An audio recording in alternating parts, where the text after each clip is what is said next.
नमस्कार, मी comrade PG Gawande. आपण पाहता न्यूज घराणेशाही दिग्रस. मित्र, यांच्या 135वी जयंतीनिमित्त दिग्रस शहरातील समस्त हार्दिक हार्दिक शुभेच्छा. सर लागलो सर. प्राध्यापक तायडे सर.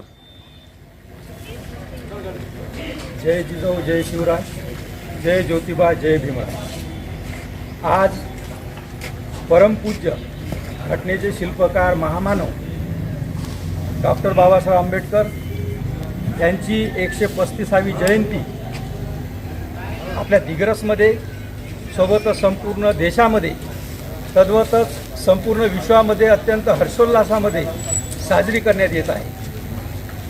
डॉक्टर बाबासाहेब आंबेडकर म्हटलं की आपण विचार करतो की एखाद्या व्यक्तीला एखाद्या 1000 वर्षाचं आयुष्य जरी लाभलं, त्या 1000 वर्षाच्या आयुष्यामध्ये जो व्यक्ती कार्य करू शकत नाही, त्या सगळ्या प्रकारचे आणि सगळ्या विषयाचे कार्य डॉक्टर बाबासाहेब आंबेडकर यांनी आपल्या उण्यापुऱ्या 65 वर्षामध्ये पूर्ण केले.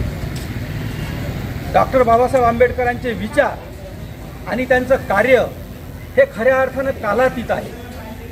सर्व धर्माच्या पलीकडे बाबासाहेबांचे विचार सर्व मानवजातीसाठी उपकारक आणि पोषक असे आहेत.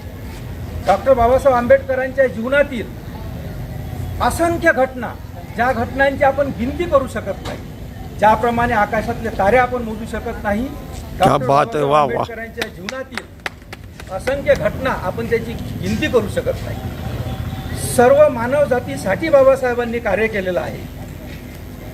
बाबासाहेबांनी बौद्ध धर्माचा केलेला स्वीकार आणि संपूर्ण जगामध्ये सर्वश्रेष्ठ असलेली भारतीय संविधान हे बाबासाहेबांच्या जीवनातील दोन अत्यंत शिखरीभूत असे आपण कार्य म्हणू त्या कार्याची गणना होईल. डॉक्टर बाबासाहेब आंबेडकरांच्या जीवनातील जे वेगवेगळे पैलू आहेत, त्या कोणत्याही पैलूचा जर आपण अभ्यास केला, विचार केला, तर इतकं अफाट आणि अचाट कार्य कुठल्याही व्यक्तीनं केलं नाही. आणि म्हणूनच ज्ञानसंपन्नतेच्या दृष्टिकोनातून बाबासाहेबांचं कोलंबिया विद्यापीठामध्ये जे अतिशय जगातील बुद्धिवंत जे लोक होऊन गेले, त्यापैकी डॉक्टर बाबासाहेबांचं नाव सगळ्यात वरिष्ठ उच्चस्थानी आहे.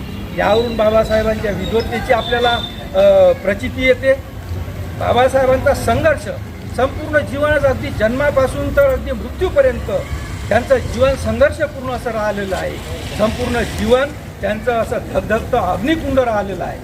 बाबासाहेबांना कोणीही एका जातीपुरतं मर्यादित ठेवू नये, सर्व जातीचे ते दिशादर्शक म्हणून संपूर्ण जीवन जगले आणि आज मानवाला मानवतेची जे जाणीव करून दिली ते बाबासाहेबांच्या संविधानाने दिले. आणि म्हणूनच तुम्ही आम्ही माणूस म्हणून समर्थपणानं जीवन जगतो आणि आपल्या जीवनामध्ये आपण प्रगती करून घेतो.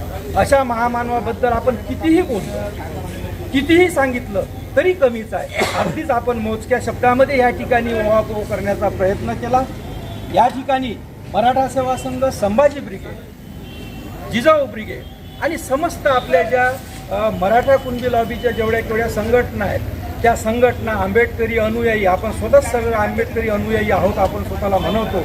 आणि बाबासाहेबांचे विचार घराघरामध्ये, समतेचे विचार घराघरामध्ये पोहोचवण्याचं कार्य आपण अगदी प्राणपणानं केलं पाहिजे असं मला या ठिकाणी वाटते. बाबासाहेबांचे विचार आपण स्वीकारणं हीच बाबासाहेबांना खरी या ठिकाणी अभिवादन आणि खऱ्या अर्थानं त्यांच्या विचाराचा आपण म्हणूया की एक वारसा आपण जतन करणं हीच बाबासाहेबांना खऱ्या अर्थानं आज अभिवादन, या ठिकाणी नमन प्रणाम ठरेल असं मला या ठिकाणी वाटते. बाबासाहेबांच्या अफाट अशा समतेच्या कार्याच्या ठिकाणी मी शतशः नमन करतो आणि थांबतो. जय भीम. धन्यवाद. सोबत आहे आंबेडकर यांच्या विचारांचा विजय असो. डॉक्टर बाबासाहेब आंबेडकर यांच्या विचारांचा विजय असो. डॉक्टर बाबासाहेब आंबेडकर की जय. सोबत आहे कॅमेरामॅन मोहम्मद इक्बाल भाई. घराणेशाही न्यूज, दिग्रस, यवतमाळ, महाराष्ट्र, इंडिया.